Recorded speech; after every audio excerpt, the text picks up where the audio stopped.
హైదరాబాద్ క్రీడా రంగంలో మరో కీలక ఘట్టానికి సిద్ధమవుతుంది. దేశంలో తొలి మహిళా ఫుట్బాల్ అకాడమీని నగరంలో ఏర్పాటు చేయాలని తెలంగాణ ప్రభుత్వం నిర్ణయించింది.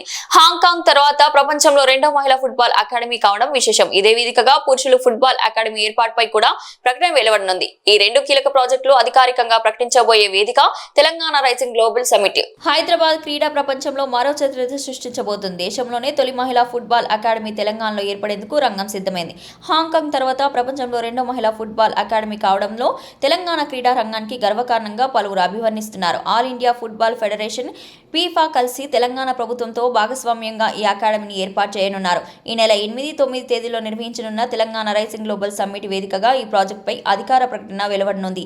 ఇదే వేదికపై దేశంలో రెండో పురుషుల ఫుట్బాల్ అకాడమీ ఏర్పాటుపై కూడా ఫిఫా, ఏఐఎఫ్ఎఫ్ నిర్ణయం వెల్లడించనుంది. అలాగే హైదరాబాద్ను అంతర్జాతీయ చెస్ టోర్నమెంట్లు హబ్గా మార్చేందుకు మరొక కీలక ప్రకటన రావచ్చని ప్రభుత్వ వర్గాలు సూచిస్తున్నాయి.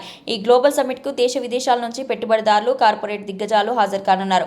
ముఖ్యమంత్రుల నుంచి కేంద్ర మంత్రుల వరకు పలువురు ప్రముఖులను ఆహ్వానించేందుకు రేవంత్ రెడ్డి సర్కార్ ప్రత్యేక ఏర్పాట్లు చేపట్టింది. మంత్రులు స్వయంగా వివిధ రాష్ట్రాలకు వెళ్లి ఆహ్వాన పత్రాలు అందజేయనున్నారు. తెలంగాణ సంస్కృతి సాంప్రదాయాలను ప్రపంచానికి పరిచయం చేయడానికి గాను ప్రత్యేక గిఫ్ట్ హ్యాంపర్లు సిద్ధం చేశారు. వీటిలో పోచంపల్లి శాల్వాలు, చెరియాల చిత్రకళ, హైదరాబాద్ ముత్యాలు, అత్తర్, మహువా, లడ్డూలు, సకినాలు వంటి పిండి వంటలుంటాయి. ఈ అంతర్జాతీయ సమ్మిట్ ద్వారా పెట్టుబడులను ఆకర్షించడం మాత్రమే కాదు, తెలంగాణ ప్రతిష్టను ప్రపంచ వేదికపై నిలబెట్టడమే ఈ సదస్సు ప్రధాన లక్ష్యం.